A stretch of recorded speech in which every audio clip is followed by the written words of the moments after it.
Kami dari kelompok 8, kami akan menjelaskan diagnosis of breast cancer pathology on the Wisconsin dataset with the help of data mining, classification, and clustering techniques. Sebelumnya perkenalkan anggota kelompok kami ada Inzana Evelyn, NIM 67 2023 033, kemudian ada Jessie Leslie Akirina, NIM 67 2023 170, kemudian ada Muhammad Hanif, NIM 67 2023 080, lalu yang terakhir ada Cornelius Galuh Trisetyo, NIM 67 2023. Baik, sebelum masuk kepada outline yang akan dibahas pada PPT ini, saya akan menjelaskan terlebih dahulu tentang jurnal ataupun paper yang akan kami review. Judul dari paper ini adalah Diagnosis of Breast Cancer Pathology on the Wisconsin Dataset with the Help of Data Mining, Classification, and Clustering Techniques. Nama autor dari paper ini ada Walid Taib Muhammad, Ronzat Titi, Hayam Al-Araj, Yusef Saleh Yusef Rubai, dan Maj Muwafaq Arabyat. Kemudian affiliations dari para author itu ada seperti yang di PPT. Kemudian nama jurnal tempat publikasinya adalah Bionics and Biomechanics volume 2022, serial number 6187275. Kemudian untuk tanggal dan tahun terbit ada alamat akses paper. Introduction ini berisikan konteks yang menjelaskan mengapa penelitian dilakukan serta menyampaikan tujuan utamanya. Untuk paper yang kami review ini karena kanker payudara memengaruhi kematian jutaan wanita di dunia, sehingga deteksi dini sangat penting. Penelitian ini menggunakan teknik data mining untuk membedakan tumor jinak dan ganas pada dataset WDBC. Kemudian 5 algoritma yang digunakan, 5 algoritma klasifikasi dibandingkan, dan SVM menunjukkan akurasi tertinggi sebesar 97,7%, menjadikannya metode paling efektif dalam diagnosis otomatis. Makalah ini memberikan kontribusi utama sebagai berikut. Yang pertama, membedakan sel tumor jinak dan ganas pada dataset Wisconsin Diagnostic Breast Cancer menggunakan teknik klasifikasi dan pengelompokan data mining. Yang kedua, membandingkan kinerja sebagai algoritma klasifikasi seperti naive Bayes, jaringan saraf tiruan atau GST, support factor machine atau SVM, kemudian pohon keputusan atau J48, dan K-nearest neighbor atau KNN. Yang ketiga, kontribusi utama penelitian adalah evaluasi komprehensif terhadap algoritma klasifikasi dalam mendiagnosis kanker payudara, kemudian mengimplementasi menggunakan alat PK yang untuk memastikan hasil yang dapat direplikasi. Dan hasil menunjukkan bahwa SVM mencapai akurasi tertinggi yaitu 97,7% yang menjadikannya pilihan terbaik untuk klasifikasi sel tumor. Oke, selanjutnya saya akan membahas mengenai related work untuk menambah penelitian atau memperluas konteks dari penelitian ini dengan membahas beberapa penelitian terdahulu yang memiliki topik yang sama, yaitu mengenai diagnosis breast cancer. Oke, selanjutnya untuk beberapa penelitian sebelumnya itu sudah mengembangkan berbagai pendekatan berbasis data mining untuk diagnosis kanker payudara. Nah, jadi untuk metode data mining ini ternyata sudah mengalami kemajuan di dunia medis, terutama di bioinformatika, untuk menambah alasan atau diagnosa para dokter untuk mengambil sebuah keputusan. Nah, salah satu penelitiannya itu yang dilakukan oleh Ababneh di tahun 2019 menerapkan algoritma naive Bayes yang memanfaatkan probabilitas bersyarat untuk klasifikasi, yang dimana untuk algoritma ini mencapai akurasi sebesar 92,97% pada dataset WDBC atau Wisconsin Diagnostics Breast Cancer, yang dimana ini merupakan dataset yang dibuat oleh University of Wisconsin dan Madison Clinical Science Center untuk keperluan tools dari WK atau Waikato Environment for Knowledge Analysis. Namun, untuk pendekatan ini ternyata memiliki kelemahan mendasar. dalam asumsi independensi antar fitur yang ternyata tidak selalu terpenuhi dalam data dunia nyata. Nah, untuk naive Bayes ini memang memiliki beberapa kelemahan, yaitu dia itu tidak bisa melakukan penganalisisan jika memiliki dataset yang terlalu banyak perbedaan. Selanjutnya, untuk penelitian kedua yaitu yang dilakukan oleh Fatima di tahun 2020 yang mengusulkan penggunaan jaringan saraf tiruan atau JST, di mana menunjukkan keunggulan dalam menangkap hubungan nonlinear antar fitur yang menghasilkan akurasi lebih tinggi daripada naive Bayes, yaitu sekitar 96,66%. Nah, di sisi lainnya, penelitian yang dilakukan oleh Islam di tahun 2020 ini berhasil mengoptimalkan dan membuktikan bahwa algoritma ini memiliki persentase yang lebih tinggi dibanding algoritma yang lainnya untuk database WDBC, yaitu algoritma Support Vector Machine atau SVM yang memiliki akurasi tertinggi yaitu 97,72%. Dan berkat kemampuannya menemukan hyperplane optimal untuk pemisahan data yang kompleks. Namun tidak berhenti sampai di situ. Setelah menemukan algoritma yang terbaik, tetap dilakukan penelitian untuk menemukan metode alternatif lainnya, yaitu menggunakan pendekatan yang dilakukan oleh Ortega dan Bantuk di tahun 2020 melalui algoritma pohon keputusan J48 yang dimana menawarkan kemudahan interpretasi seperti aturan if-then. Walaupun akurasinya relatif lebih rendah daripada SVM yaitu 95,95%. Nah, selanjutnya untuk algoritma lainnya yaitu yang dilakukan oleh Atmasu di tahun 2021 yang menerapkan algoritma K-nearest neighbor atau KNN yang mana bekerja berdasarkan prinsip kedekatan sampel yang dimana mencapai akurasi 93,15% dengan ketergantungan kuat pada pemilihan parameter K yang optimal. Selanjutnya metodologi. Penelitian ini menggunakan dataset Wisconsin Diagnosis Breast Cancer WDBC yang terdiri dari 569 sampel dengan distribusi 357 kasus jinak dan 212 kasus ganas. Dataset ini memiliki 32 fitur, termasuk karakteristik sel seperti radius, tekstur, perimeter, dan area, yang diukur dalam 3 nilai statistik, mean, standar deviasi, dan nilai terburuk. Eksperimen dilakukan menggunakan alat WK dengan validasi silang 10-fold untuk memastikan keandalan hasil.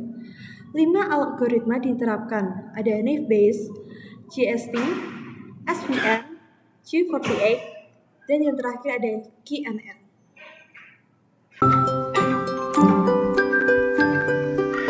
Baik, perkenalkan nama saya Muhammad Hanif dengan NIM 67-2023-080. Di sini saya akan menjelaskan tentang eksperimen and result. Ya, di sini kita bisa melihat hasil dari eksperimen klasifikasi menunjukkan bahwa beberapa algoritma memiliki tingkat akurasi yang tinggi dalam membedakan antara tumor jinak dan juga ganas. Nah, akurasi dari masing-masing algoritma ini diantaranya yaitu SVM dengan akurasi paling tinggi yaitu 97,72%, diikuti ANN dengan akurasi 96,66% dan juga diikuti KNN dengan akurasi 95,95%. Kemudian ada J48 dengan akurasi 93,14%, lalu yang paling akhir yaitu naive Bayes dengan akurasi 92,97%. Nah, dari hasil tersebut, algoritma SVM menunjukkan performa terbaik dalam mengklasifikasi data dengan tingkat akurasi tinggi. Ini menunjukkan bahwa SVM sangat andal untuk tugas klasifikasi pada dataset kanker payudara, khususnya dalam membedakan tumor jinak dan juga tumor ganas. Nah, metode ini juga bekerja sangat baik karena kemampuannya membentuk hyperplane optimal yang memisahkan dua kelas data dengan margin maksimal. Kemudian dalam klasterisasi untuk mengelompokkan data berdasarkan kemiripan karakteristik sel, dua metode yang digunakan adalah K-means dan Hierarchical clustering. Hasil akurasinya yaitu dengan K-means clustering 92,80%, 95%, kemudian ada hierarchical clustering dengan akurasi 67,11%. Nah, hasil ini menunjukkan bahwa metode K-means menunjukkan performa yang jauh lebih baik dibandingkan metode hierarchical. K-means berhasil mengelompokkan data dengan akurasi tinggi karena pendekatan yang efisien dalam meningkatkan jarak antara data dalam satu cluster. Nah, sebaliknya, hierarchical clustering menghasilkan akurasi yang lebih rendah, kemungkinan karena keterbatasannya dalam menangani data besar dan struktur cluster yang kompleks. Oleh karena itu, K-means lebih direkomendasikan untuk tugas klasterisasi dataset medis seperti kanker payudara. Nah, di sini kita bisa melihat figur 1, yaitu mikroskopik dari sel tumor jinak atau bene. Kemudian gambar 2 menunjukkan sel tumor ganas atau malignant. Kemudian ada figur 3 yang merupakan ringkasan dari hasil klasifikasi menggunakan algoritma Naive Bayes terhadap dataset. Nah, kemudian tabel 2 adalah tabel matriks kompleks Naive Bayes yang menampilkan rincian performa kualifikasi yang mana true positif melain benar sebanyak 191, kemudian false negatif melain 21, kemudian false positif 16, dan juga true negatif 341. Kemudian ada figur 4, metrik evaluasi Naive Bayes yang menunjukkan grafis visual evaluasi performa. Kemudian figur 6 itu accuracy and sensitivity information of the multiplier spectrum technique. Kemudian di sini kita bisa melihat tabel 3, yaitu confusion metric multiplier perceptron yang menunjukkan peningkatan persepsi dalam mendeteksi dua tipe tumor dibandingkan Naive Bayes. Kemudian ada figur 7 yang mana hasil klasifikasi support vector mesin SVM yang menampilkan akurasi tertinggi di antara semua metode, yaitu dengan tingkat akurasi 97,72%.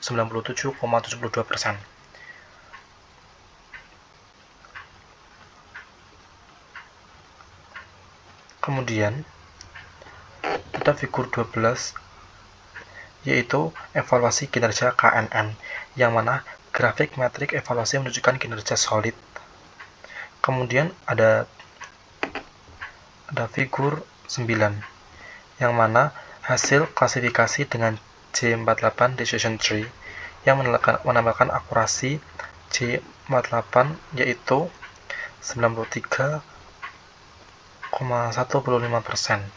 Kemudian ada figur 11 yaitu hasil dari KNN yang metode ini menghasilkan akurasi sebesar 95,95%. Kemudian ada figur 13 yaitu hasil clustering dengan K-means yang menampilkan hasil unsupervised learning dengan 92,85 data dikelompokkan dengan benar. Kemudian ada figur 14 yaitu hasil clustering dengan hierarchical clustering yang mana menunjukkan 67,11%. Kemudian tabel terakhir yaitu grafik batang perbandingan performa yang mana SVM dengan data terbaiknya 97,7%. Nah, grafik ini menunjukkan dengan jelas bahwa metode klasifikasi supervised seperti SVM dan MLP jauh lebih unggul dibandingkan unsupervised seperti Selanjutnya kita akan membahas tentang conclusion. Oke. Penelitian ini menyimpulkan bahwa teknik klasifikasi berbasis machine learning, khususnya support vector machine (SVM), memberikan akurasi tertinggi dalam membedakan sel kanker payudara, jinak, dan ganas. Dengan dukungan platform WK yang efektif dalam analisis data medis, metode klasifikasi terbukti lebih unggul dibandingkan klasterisasi dalam konteks diagnosis, dan secara keseluruhan menunjukkan bahwa penerapan kecerdasan buatan atau AI memiliki potensi lebih besar untuk meningkatkan akurasi dan efisiensi diagnosis kanker di bidang kesehatan. Kemudian saya akan menjelaskan tentang kelebihan dan juga kekurangan. Nah, kelebihan dari paper ini yaitu bisa membandingkan banyak algoritma klasifikasi dan klasterisasi menggunakan dataset WDBC yang terpercaya, evaluasi lengkap dengan berbagai matriks, kemudian menggunakan WK, alat analisis yang umum dan mudah direplikasi. Kemudian SVM terbukti paling akurat dengan data akurasi 97,7%. Nah, kekurangan dari paper ini yaitu tidak ada uji statistik untuk validasi signifikan, tidak dibahas kemungkinan overfitting atau underfitting, minim penjelasan processing data, hanya diuji di satu dataset atau kurang generalisasi, kemudian analisis hasil klasterisasi dan konteks medis kurang mendalam. Sekian dari kelompok kami, terima kasih.